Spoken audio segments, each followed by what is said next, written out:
Namaste. I am sure all of you are doing well in these testing times of the COVID lockdown. One of the benefits of this lockdown has been the time that every one of us has got to introspect, sharpen our skills and think about what we are doing. The initiative which has been taken up by Captain Arvind Sharma to record the lectures of various eminent persons and to host it over the YouTube has been a very novel idea. It serves as a means where all of us can share our experiences, which would be to the general benefit of the advocate community. So therefore I thought I will share my views and experiences on cross-examination. Cross-examination is a very vital tool in any trial. Persons who go to the trial court and conduct a trial know that cross-examination is of vital importance. A trial lawyer or a trial advocate has to discharge many functions. One of the most important functions he has to discharge during the course of a trial is this element of cross-examination, which is very, very important. Now, under the Evidence Act, all of you know that there are two kinds of evidence. One is oral evidence, that is all statements made in relation to facts under inquiry. The documents which are produced in relation to these facts which are under inquiry for documentary evidence. This evidence is very, very vital when the judge has to decide the disputes or the facts which are under inquiry. Now, if any of these statements or documentary evidence is unchallenged, then the judge would place a lot of reliance on these evidence in deciding a particular matter. Therefore, to test the veracity of the evidence, to challenge the evidence that is on record, it is said that cross-examination is one of the most important tools and it is extremely helpful in ascertaining the truth in any trial. Now, cross-examination, the very word cross-examination makes a lot of young advocates very apprehensive about it, very scared about it. But if we were to think about the element of cross-examination, we come across cross-examination in our daily life. For example, the questions which a mother puts to the child is simple cross-examination. 2 or 3 answers from the child is sufficient for the mother to know whether the child is telling the truth or not. Even otherwise, you would have had experiences of the spouses asking questions to each other. That is another form of cross-examination. If you were to go to a market, you would ask various questions to know what product that you are buying is good or not, whether the rate you are paying is correct or not. So these are all elements of cross-examination which happen in our day-to-day life. The same thing is done in a more professional and legal manner within the 4 corners of a court hall. So therefore, cross-examination is something that you would see in your day-to-day affairs of your life. And all that you have to do is just see that and adapt it in a court of law. Now, under the Evidence Act, if you see chapter 4, it says that all facts that have to be proved are to be proved by oral evidence. Of course, the only exception is the contents of the document cannot be proved by oral evidence. The evidence that is to be given under section 60, it says must be direct. That is, if it refers to a fact which is to be seen, then the person who has seen that particular fact should come and depose before the court. If it refers to a fact which can be heard, then it must be a person who has heard that fact who must come and give evidence before a court of law. If it is a fact which has been perceived or capable of being perceived, then the witness must be the person who has perceived it. So therefore, evidence must be direct. Any evidence which is seen by somebody but given in the court of law by another person, as you all know, is of no consequence because it partakes the character of a hearsay evidence. So therefore, cross-examination is to be conducted in relation to the evidence which comes on record. It is an endeavor to show to the court what is the actual truth or the true state of affairs. Now, cross-examination is something that has existed, if you see from this view, ever since the evolution of mankind. I am reminded of a biblical story of Susan, which comes in the Old Testament. Susan was a young and charming lady, and she was a resident of Babylon. Babylon at that point in time was ruled by 4 men, and they had the control over all the affairs of Babylon. It is something like a panchayat which exists today. So these 4 men who were omnipotent made advances to Susan and solicited her. Susan resisted the advances of these 4 men, and the 4 men were annoyed by the resistance that was posed by Susan, and therefore they made a plan of teaching Susan a lesson. So therefore they foisted a false case against Susan of adultery. 2 of these 4 men were the witnesses who were stated to have seen these acts of adultery. One of these 4 men was the prosecutor, and the last man was the judge. So the result was evident. Susan was convicted of adultery, and she was given the punishment of death, that is, she was awarded the death penalty. At those times, death penalty was executed in public, and therefore a lot of people had gathered in the stadium to watch the death of Susan. They were praying for the blood of Susan, and most of them knew that these 4 men had falsely implicated Susan in a case. At that point in time, a young gentleman by name Daniel took upon himself to expose this fraud that was sought to be committed and the fact that Susan was falsely implicated in the case. So therefore he asked permission to ask these 4 men, and particularly those 2 witnesses, simple questions in an endeavor to expose the falsehood and the great plan that was made to falsely implicate Susan. So therefore he examined both the witnesses separately, and the simple question that he asked was, where did these 2 witnesses see this act of adultery? While one witness said that both the witnesses were standing under a tree and watched the act of adultery, the other witness said that both the witnesses saw this act of adultery from the pathway. So therefore it became clear that these 2 witnesses were lying and had falsely implicated Susan. The crowd which was praying for the blood of Susan now started praying for the blood of these 4 men. So therefore the effect of cross-examination, the importance of cross-examination is found even in the Bible.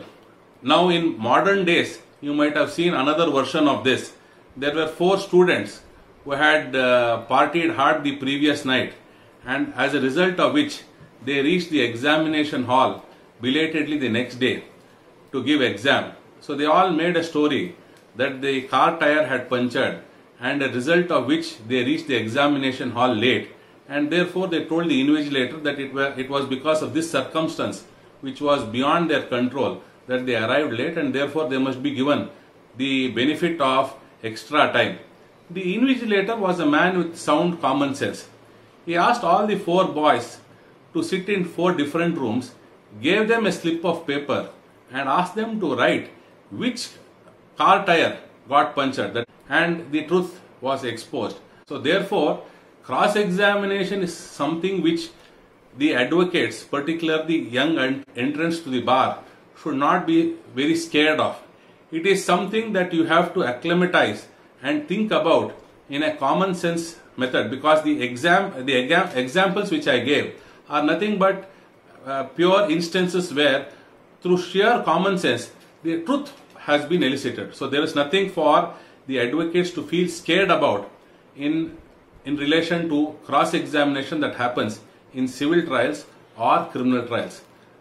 Why this cross-examination is slightly difficult to pick up, or there is some perception that cross-examination is not their cup of tea, is because cross-examination is introduced only when these entrants come to the court of law. It is for the first time that they see cross-examination. Cross-examination is very difficult to be taught in a classroom. So, therefore, cross-examination is something that one has to learn by observing others in a court of law. One has to understand the concepts of cross-examination by being involved in a case, assisting a senior in a case, and that is how the concept of cross-examination is imbibed and subsequently practiced and perfected. So therefore, there are no set methods for cross-examination. You must all understand that cross-examination is nothing but a quest for truth. That is, you must be able to elicit from the mouth of the witness the actual or true state of affairs that transpired, and that is the entire objective of cross-examination. So therefore, the importance of cross-examination is known. I will not dwell much into it. I will only give some insights about cross-examination and how it can be more effective and it can be more lethal. Before you cross-examine a particular witness, you must know the witness fairly well. What is very important is to understand what kind of a person he is. To understand, the first thing is to be present in the court when his chief examination is being recorded. In civil matters, the chief examination is recorded by way of affidavit, and in criminal trials, the witness speaks to certain events or facts that are within his knowledge. Now, by observing the witness, one gets to know a lot of aspects about that particular witness. What is his mannerisms in the court of law? Is he comfortable in the court of law? Is there some kind of a pressure that is on him, or is he scared? The way he dresses, how he has come prepared to the court, all these things give an insight as to what kind of a man he is. And the way he gives evidence also gives an indication as to whether he is telling the truth or not. So therefore, when the chief examination is being recorded, the advocates who are to cross-examine that witness must be present in court to see the mannerisms of the witness, because ultimately, as I would say, cross-examination is like a game of chess, and one has to think on the feet in the cross-examination. Therefore, knowing the witness is very important, and one of the ways of knowing the witness is to be present in the court of law. So therefore, if evidence can be blocked on the ground that he is not the author, or he is not a person who is connected with that event or that fact which is under inquiry, that evidence can be blocked from being brought on record itself. Of course, in civil matters, everything is put in an affidavit. We will come to that a little later. But where the evidence is recorded orally, this objection can be taken. In civil matters, the documentary evidence in relation to which the witness is giving evidence, what we normally call as marking of documents, that can be easily objected. And therefore, by objecting, you are either preventing that document from being brought on record, or you are compelling the other side to prove the authenticity and the contents of the document in a manner required by law. So therefore, your task in demolishing the case of the opposite side becomes easy if you are present at the time of chief examination and take all these objections. In other words, one must acquaint themselves about admissibility of evidence, who can depose, and what is the relevance of the evidence that a particular person is going to give. An advocate has to do some background work about this witness, how this witness is related to the incident, be it a civil case or a criminal case, is very, very important. Normally, advocates don't question or get full information from their clients about a particular witness and how he is involved with the incident or the case. This is very, very important, because clients can give very vital information which can be very, very useful in cross-examination and trial of a matter. So, the background of the witness, how he is interested in giving the evidence, whether he is a competent witness or not, all these things have to be borne in mind before you cross-examine that person. Many a times there would be a previous statement which the witness would have given, and that previous statement becomes very, very important for the cross-examining counsel to peruse and keep it in his mind, so that when the actual evidence is tendered, if there is any difference between the earlier statement and the evidence which is now given, the same can be used in cross-examination to contradict the witness. So knowing about the witness, his mannerisms, his body language is very, very important before you can cross-examine him. The second aspect is, a witness is brought in civil matters to depose in relation to issues which are in dispute between the parties, or to depose in relation to a particular aspect. The party would of course give evidence based on his pleadings to the court, whereas additional witnesses would be brought in relation to a particular aspect. For example, if it is proving a will, then apart from the parties to the litigation, the attesting witness to the document would be brought as a witness to the court to give evidence about his act of being an attesting witness to that particular document. So, what is the objective behind giving that evidence has to be seen. Now, when it comes to objective, the basic way in which the criminal law operates and the civil law operates has to be borne in mind. Whereas in a criminal manner, it would be sufficient if one were to show that the case made out by the prosecution is either inaccurate or highly improbable.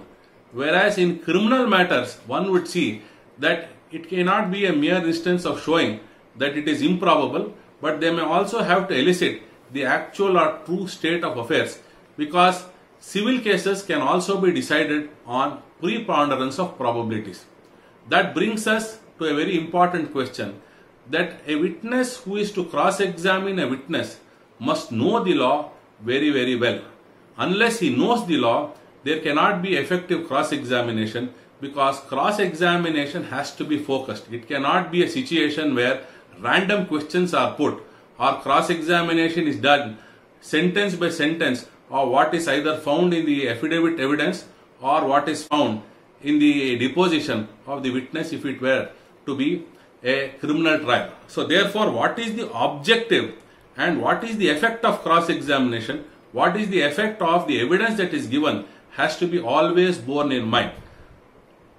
This is also important because to what extent the cross-examination has to be conducted, what is the aspect which is sought to be elicited, are all to be seen.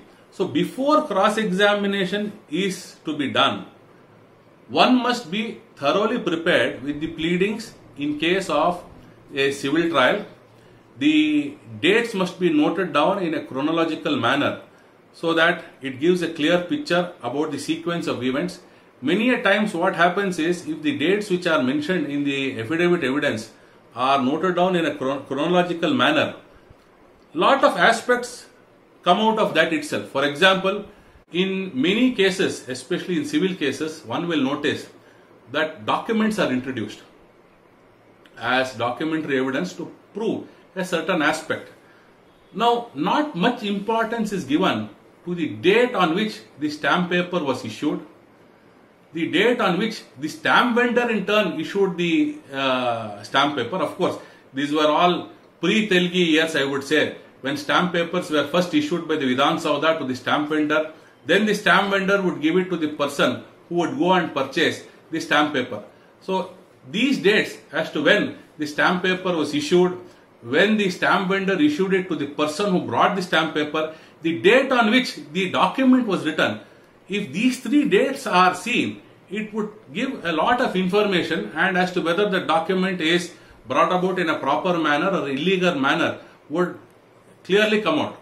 Many a times the stamp paper date would be subsequent to the date of execution of the document. That by itself would demonstrate that the document is a got up document. So therefore the documents will have to be seen very, very minutely, immaculately, and nothing should be taken for granted. So therefore, preparation plays a very, very vital role. In the case of a will, the date on which the will was prepared, or the date on which the will was executed, the date of death of the person who stated to have made the witness, all these things come out and is clearly seen if there is a sequence of events that is prepared. In criminal trials, the list of witnesses, the statements which have been given by these witnesses, the material objects or the seizures, the mahazars, the arrest memo, all these things have to be read and they have to be seen with regard to the date of occurrence of all these events and the time of occurrence of all these events. So these things have to be carefully studied and retained in the mind, or at least in a piece of paper, so that these facts can be easily recollected at the time of cross-examination. In civil matters, evidence cannot be divorced from the pleadings. So pleadings have to be read along with the evidence to see whether, first of all, the evidence is given in accordance with the pleadings. Then the most important question is this witness a competent witness to give evidence, or should this witness be examined at all or cross-examined at all? Should be a very, very important aspect that should come to any counsel's mind who wants to cross-examination. Let me take another example. Let us say in a murder trial, you are appearing for an accused who is stated to be an accomplice or a person who was present at the scene of murder. Now the witness who is to be cross-examined speaks about the entire incident, but never speaks of your client as either being a part of that murder or being present in the place where the murder took place. So therefore, there is nothing incriminating against your client in relation to which cross-examination has to be made. Therefore, a meticulous reading of the evidence, previous statements in a criminal trial, or when it is a civil trial, the affidavit evidence and pleadings will have to be seen to assess which aspect of the matter this witness is speaking to or deposing. So going back to the example, now suppose this witness has not spoken about the presence of your client at the murder scene or being a part of the design or the planning about the murder. One should simply not cross-examine, because during the course of cross-examination, if the witness becomes alert or recollects as to what has happened, and then in the cross-examination he deposes that he saw the client whom you are representing there to be either a part of the murder or to be present at the murder site, then it is inviting trouble.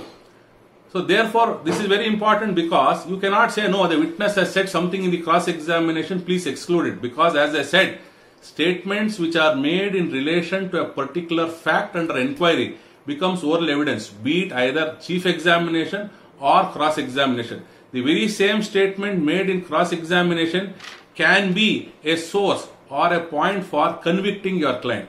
So therefore, the first aspect an advocate has to bear in mind is to take the important decision as to whether this witness has to be cross-examined or not. If there is nothing incriminating that he has spoken about or nothing worthwhile that he has deposed, then the best thing is to keep quiet. That is insofar as criminal trials. Now when you come to a civil trial, let us assume, I am giving all these things by example so that it becomes easy. Otherwise, giving my views on cross-examination can become very boring. So let us assume that in a given civil case, the evidence that is led is by a person who is stated to be the attesting witness of a will. Now, as I said, you must know the law. The requirement of law is an attesting witness must be present when the document was executed or signed by the testator, or at least the testator must have told the witnesses that he has executed or signed this document. The attestation of one witness must be in the presence of the other witness, and both these witnesses must have attested the document in the presence of the testator or the person making the will. This is the general rule. Of course, there are some variations here and there depending on the peculiar facts and circumstances of the case. Now suppose this witness is brought to give evidence about the deposition, about the attestation of a will in a civil case, but he doesn't speak about these requirements about the other witness being there and both the witnesses signing in the presence of each other and in the presence of the testator. That evidence does not help in establishing the will. So therefore the cross-examination has to be very, very limited, because more questions that are put, there is a situation that the witness gives answers that may go ultimately against you. So therefore the cross-examination must be restricted to only suggesting that whatever evidence that the witness is giving is false, that the other witness was not present, testator was not present, they have not seen the testator sign, or this witness has not seen the other witness sign. It must be confined only to those suggestions and saying that the evidence that is given is completely false. So before cross-examination, please take a conscious decision as to whether in the first place the witness must be cross-examined, and if he is to be cross-examined, to what aspect and in relation to what facts his evidence is important, and please confine your cross-examination only to those aspects, because otherwise there are chances that you may self-incriminate your client and the case may get weakened. Now coming to the other aspect is, preparation must be very, very immaculate. Preparation must be immaculate, because what happens in a cross-examination is, it is a war of wits. A good cross-examiner will always make points on which the cross-examination has to be conducted. And before any aspect of the matter is to be cross-examined or any questions are put, the counsel who is cross-examining must always expect the probable answers that the witness may give and what should be his further course of cross-examination. This should not be done in a court of law, but this should be something that should be done in great detail before the cross-examination happens, or else you will be caught totally unawares and your entire endeavor of cross-examining a witness would be lost. I will tell you a particular instance where this came to the forefront. A false motor vehicles case was booked. A policeman was killed in a road accident and nobody knew which was the offending vehicle and how the accident had taken place.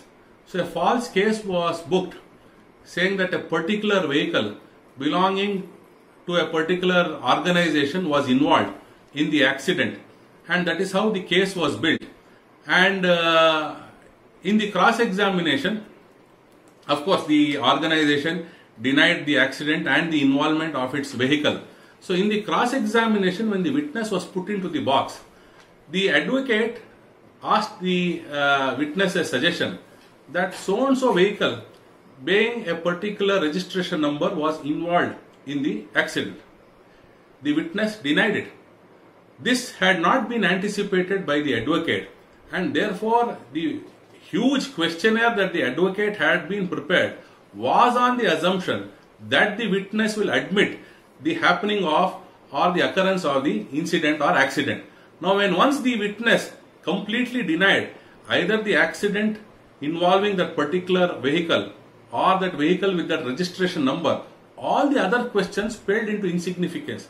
So therefore virtually the advocate was completely stunned, and at that point in time he had no other option but to say that he has no further cross-examination.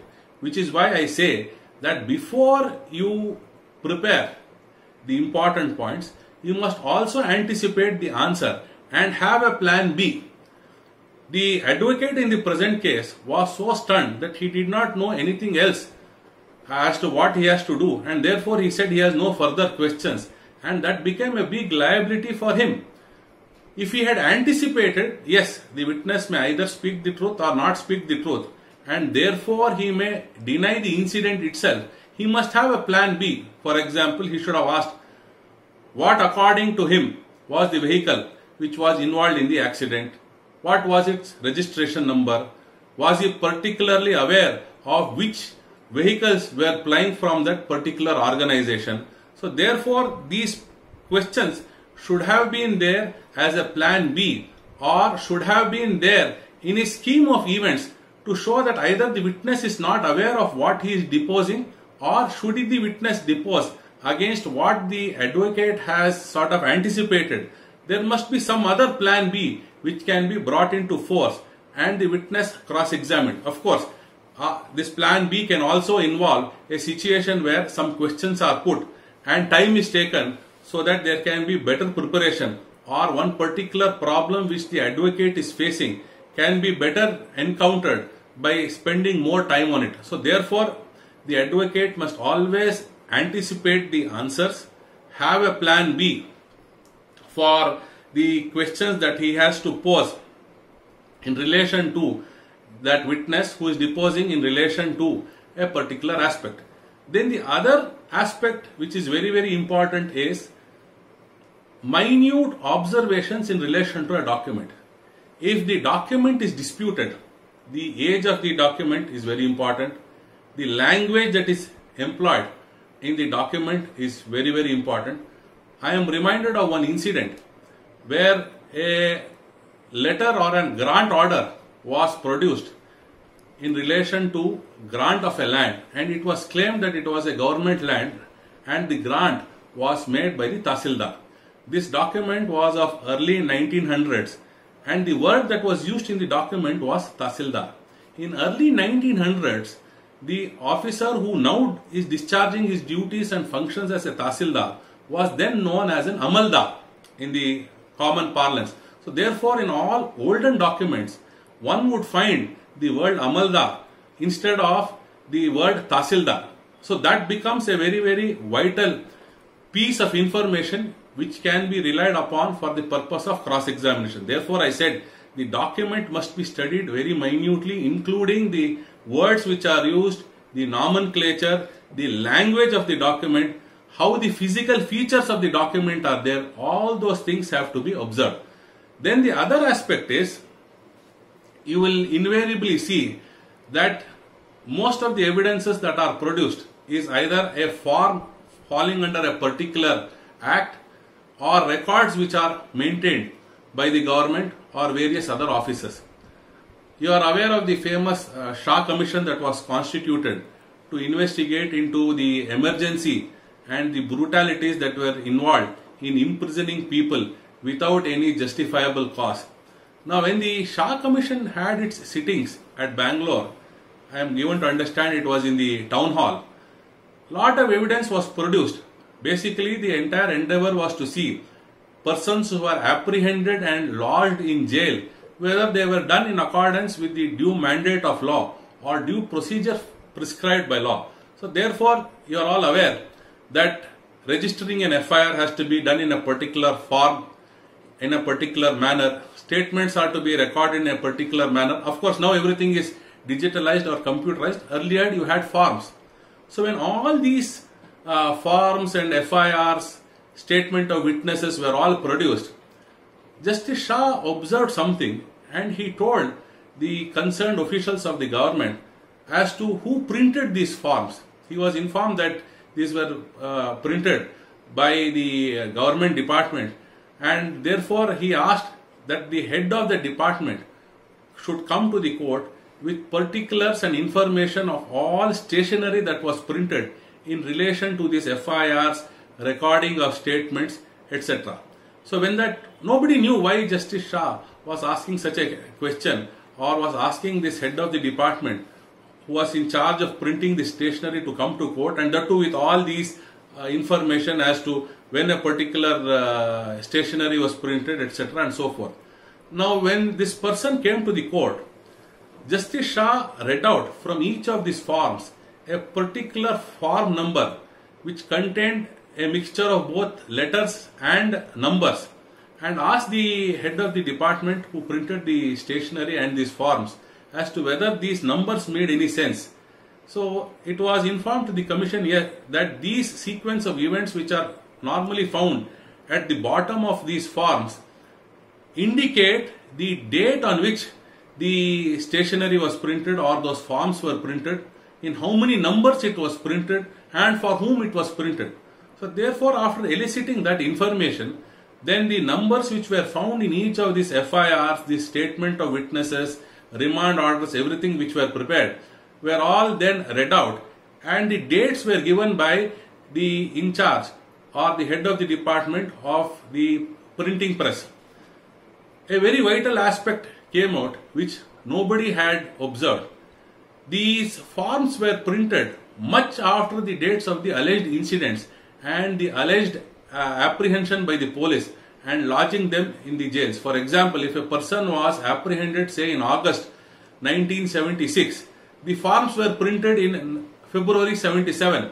So therefore the police could not have shown that a FIR was registered in the previous year and on the basis of which he was taken into custody. So this was a very, very vital aspect which was noticed by the Shah Commission, and I am told that this forms a part of the Shah Commission and exposed the high-handedness of the police.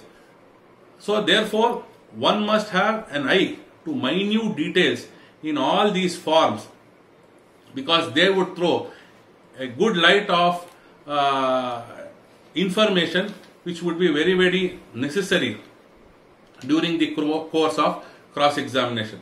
One would come across RTC forms, Pani forms, mutation registers. All these things have a particular number which can be identified, and in relation to that one can also find out when these orders were passed. Once an advocate is completely comfortable with his preparation, automatically his body language changes in the court of law. Advocates will no longer be nervous, they will be confident. That itself will terrorize a witness or make a witness think twice before he gives any answer. So the manner in which you are prepared, the manner in which an advocate stands, the manner in which an advocate readies himself with all his notes to cross-examine a witness is sufficient to tell the witness that he is now going to face an advocate who is completely prepared. So preparation will not only make an advocate confident, but when that confidence is also seen in the mannerisms of the advocate in the court, the witness is automatically 2 steps down. He knows that he is now going to face a formidable advocate who is going to ask searching questions. So the psyche of the witness comes down. That is the first aspect. Second aspect is, every witness comes prepared normally with a particular sequence of events in his mind. That is, incident 1 happened, thereafter this incident happened, thereafter the other incident happened. Now if the witness is very alert or street smart, he will know the way in which you are cross-examining. He knows you are going to ask this event first, which leads to the next event, and so on and so forth. So therefore that would not be an effective cross-examination.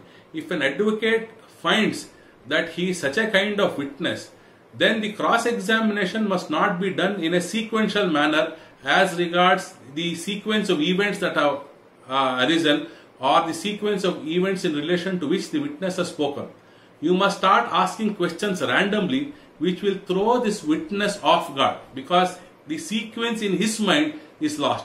Inevitably, when the sequence in his mind is lost, his comfort is lost, the truth comes out from the witness's mouth. So for example, if it is an act of robbery and there is an eyewitness, and if we were to ask who came to the bank first, what happened there afterwards, how did the robbery take place, how did the robbers exit, that is a sequence of events which the witness has in his mind. So if we were to ask random events without a sequence, when the sequence is destroyed in the mind of the witness, the truth will inevitably come out. Witness will have to be observed, and it will have to be seen what is the kind of evidence that he is giving, what is his preparedness, and whether he is smart, whether he is alert. There is also a famous case, I think, in which the senior counsel Ram Jethmalani was cross-examining. He found that after a few questions, the witness had a habit of pulling out a small piece of paper from his pant pocket, looking at it and putting it back. This witness had been tutored, and therefore all the important things were noted down in this piece of paper, and out of fright or court fear or whatever it is, he had the habit of pulling out this paper after 4 or 5 questions and having a look at it and putting the paper back, slipping the paper back into his pant pocket. So this was noticed by Ram Jethmalani, and he was able to see that that slip was confiscated and marked in court, and that contained a brief of what the witness had to depose. And then obviously he went in for the kill, asked questions as to who had prepared this, how it was prepared, so on and so forth. So therefore the mannerisms of a witness are very, very important. Then cross-examination, before it is done, as I said, preparation must be good. There must also be a great attention that must be given to the nature of document, that is the physical state of the document. Suppose it is an old document, then the manner in which the document is preserved or kept, the age of the document, all that becomes very important. Suppose it is an ancient document or a sale deed of the year 1950. The nature of the paper, the writings, the manner in which it is preserved, everything is very important. This is an incident which I saw in court. A particular party was claiming that he had received an order from the office of the deputy commissioner through post. The other side, of course, was strongly disputing that document. And the most important aspect which was pointed out to the court was that this order, which was stated to have been given by the deputy commissioner or the revenue official, did not bear the seal and sign. That by itself was not sufficient. Therefore, the cross-examination that followed was something amazing. Now, the advocate who cross-examined this witness on this document asked questions about the manner in which the person got this particular order. For example, he asked, when was the application made for this order? When was the consideration of the application made? Did he go personally? How is that the order was passed? When did he come to know about the passing of the order? How did he receive a copy of the order which he had produced in court? So all these background questions were asked, and the witness was of course answering that he knew nothing about the passing of the order. He came to know about the order only when the order was served upon him by means of a post. And then the advocate asked, what is the size of the envelope cover? Of course, all present in court were wondering, what kind of a cross-examination is it? Will it matter if the cover is of this size or the envelope is of other size? And therefore the questions looked completely odious or irrelevant. But then subsequently it came to light that it was a very, very vital question, because the size of the envelope which the witness had mentioned would not be big enough to contain the entire document without it being folded. And this document that had been produced in court had no folds. You are all aware that when a registered letter comes in a smaller envelope, the document is folded, and normally the crease which is there on these documents or the folds which are there on these documents never vanish. The fact that it came in a folded manner is evident no matter how many days pass by. But this government order which the revenue official had given did not have any folding marks, and it was a fresh sort of piece of paper without there being any marks of either folding or crumpling or anything. Now when this was brought out in the evidence, it became very clear, and the judge also looked convinced that this government order was not secured properly, and that it was by unnatural means or methods. So therefore it is not just sufficient to say that the order does not contain the seal, as in the example that I gave.